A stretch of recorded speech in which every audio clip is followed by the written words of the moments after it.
ನಮಸ್ಕಾರ ವೀಕ್ಷಕರೇ, ಇಂದಿನ ಸಂಚಿಕೆಯಲ್ಲಿ ಗೌರಿ ಕಲ್ಯಾಣ ಸೀರಿಯಲ್ ಏನೆಲ್ಲ ಆಗಿದೆ ಅಂತ ನೋಡ್ಕೊಂಡು ಬರೋಣ ಬನ್ನಿ. ಅದಕ್ಕಿಂತ ಮುಂಚಿತವಾಗಿ ಯಾರೆಲ್ಲ ನನ್ನ ಚಾನಲ್ ಫಸ್ಟ್ ಟೈಮ್ ನೋಡ್ತಾ ಇದ್ದೀರಾ ಪ್ಲೀಸ್ ಸಬ್ಸ್ಕ್ರೈಬ್ ಮಾಡಿ, ಪಕ್ಕದಲ್ಲೇ ಕಾಣುವಂಥ ಬೆಲ್ಲೈಕನ್ನ ಮಿಸ್ ಮಾಡದೆ ಒತ್ತಿ.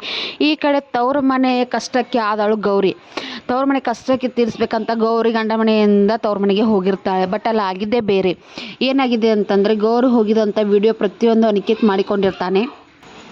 ಈ ಕಡೆ ಅನಿಕೇತ್ ಒಂದು ಬ್ರೇಕಿಂಗ್ ನ್ಯೂಸ್ ಕೊಟ್ಟಿರ್ತಾನೆ ಟಿವಿಯಲ್ಲಿ. ಗಂಡನ ಟಾರ್ಚರ್ ತಾಳಲಾರದೆ ಬೀದಿಗೆ ಬಂದು ಕೆಲಸ ಮಾಡುತ್ತಿರುವ ದೀನಬಂಧು ಸೊಸೆ ಅಂತಂದು ಅದನ್ನು ಅನಿಕೇತ್ ತಮ್ಮ ಮನೆಯಲ್ಲಿ ಟಿವಿಯಲ್ಲಿ ಶೋ ಮಾಡ್ತಾ ಇರ್ತಾಳೆ. ಅಲ್ಲಿ ಅವರಮ್ಮ ನೋಡ್ತಾ ಇರ್ತಾಳೆ. ಅವಾಗ ಮನೆಯೆಲ್ಲ ಕಿಚ್ಚಾಟ ಆಗುತ್ತೆ. ತುಂಬಾ ಇದು ಏನು ಮಾಡ್ತಿದ್ದಾಳೆ ಗೌರಿ ಅಂತಂದು ಅಂದ್ಕೊಂಡಿರ್ತಾರೆ. ಈ ಕಡೆ ಗಂಡನ ಆಫೀಸಲ್ಲಿ ಗೊತ್ತಾಗಿರುತ್ತೆ. ಅವಾಗ ವಿವೇಕ್ ಅಂತಿರ್ತಾನೆ, ಇದನ್ನು ಹೇಗೆ ಸ್ಟಾಪ್ ಮಾಡೋದ್ರಿ ಅಂತ ಕೇಳ್ತಾರೆ. ಇಂಪಾಸಿಬಲ್ ಸರ್ ಅಂತ ಹೇಳ್ತಾರೆ. ಮನೆಯವರೆಲ್ಲ ತುಂಬಾ ಕೋಪಗೊಂಡಿರ್ತಾರೆ ಗೌರಿಗೋಸ್ಕರ.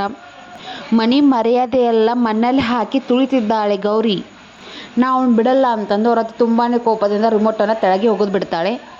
ಈ ಕಡೆ ಅನಿಕೇತ್ ತಮ್ಮ ಹೇಳ್ತಿರ್ತಾಳೆ, ಈ ಮನೆಗೆ ಗ್ರಹಣ ಶುರು ಆಯಿತು ಅಂತಂದು ತುಂಬಾ ಮಜಾ ತಗೋತಿರ್ತಾರೆ. ಈ ವಿಡಿಯೋ ಇಷ್ಟ ಆದರೆ ಪ್ಲೀಸ್ ಸಬ್ಸ್ಕ್ರೈಬ್ ಮಾಡಿ, ಪಕ್ಕದಲ್ಲೇ ಕಾಣುವಂಥ ಬೆಲ್ಲೈಕನ್ನ ಮಿಸ್ ಮಾಡದೆ ಹೋಯ್ತು. Thank you for next video. ಈ ವಿಡಿಯೋ ಇಷ್ಟ ಆದರೆ ಲೈಕ್ ಕೂಡ ಮಾಡಿ.